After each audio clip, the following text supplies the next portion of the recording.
I welcome all the delegates, speakers, innovators from around the world and from India, special invitees, officers from Government of India, state governments, NGOs, and all other delegates who have come here to participate and witness in the International Conference on Dam Safety.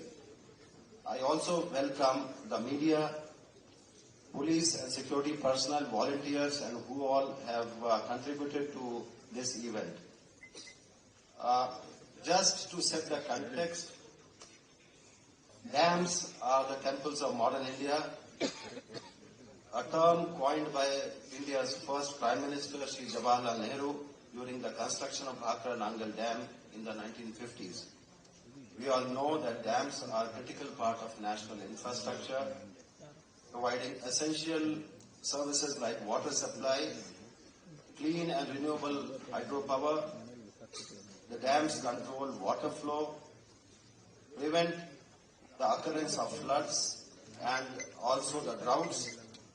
It is the prime responsibility of all of us, the technical people, engineers, to ensure the safety and operational integrity of these structures, and a commitment that is vital to maintaining public trust and water security.